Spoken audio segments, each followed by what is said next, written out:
అందరికీ హాయ్ అండి. ఈరోజు టిఫిన్‌గా అట్లేస్తున్నానండి. ఏం అట్లు అనుకుంటున్నారా? పుల్లట్లండి. మన పాతకాలం టిఫిన్ అండి. చాలా సూపర్‌గా పుల్ల పుల్లగా భలే ఉంటుంది కదండీ! దీంట్లో కొత్త ఆవకాయ ఏసుకొని తింటే సూపర్ అదిరిపోతుంది. ఇంకా నేను మొన్నైతే మజ్జిగ చిలికానండి. వెన్న కోసం చిలికితే మజ్జిగ ఉందండి. కొంచెం పుల్లగా ఉందది. మీగడ తీసిన మజ్జిగ మాట అండి. వెన్న తీసి పక్కన పెట్టేసుకొని, ఇంకా బియ్యాన్ని కూడా రేషన్ బియ్యమే తీసుకోవాలండి దీనికి. రేషన్ బియ్యాన్ని 3, 4 సార్లు నీట్‌గా కడిగేసుకొని, ఈ వెన్న తీసుకున్న మజ్జిగలో ఏసేసుకున్నానండి. నానబెట్టేసుకున్నాను. కొందరు వరిపిండి కూడా ఏసి నానబెట్టుకుంటారు. కానీ నేను బియ్యం వేసే నానబెడతాను.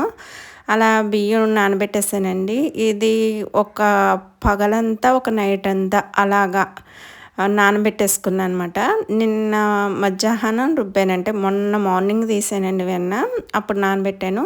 నిన్న మధ్యాహ్నం అవుతే రుబ్బుకున్నాను. రుబ్బాక కూడా పిండి పులవాలండి. రుబ్బేటప్పుడే ఉప్పు కూడా ఏసేసుకున్నాను. ఏసేసి రుబ్బేసి పక్కన పెట్టేసుకున్నాను. ఇవాళ మార్నింగ్ అవుతే టిఫిన్ కోసం అయితే ఇంకా పుల్లట్లు ఏస్తుందనమాట. దీంట్లో కొంచెం పచ్చిమిరపకాయలు, ఉల్లిపాయ ముక్కలు వేసుకుని, దోసలో వేసుకుని అటు ఇటు కాల్చుకుని కొత్త ఆవకాయ వేసుకుని తింటే అద్దిరిపోతుందండి. ఇంకా ఎంతమంది ఇంకా వేస్తున్నారో లేదో నాకు కామెంట్ చేయండి. మేమైతే వేస్తూనే ఉంటాను. ఇలా మజ్జిగ చిలికినప్పుడు చల్ల పునుగులు కూడా వేసుకోవచ్చండి. ఈసారి అలా కూడా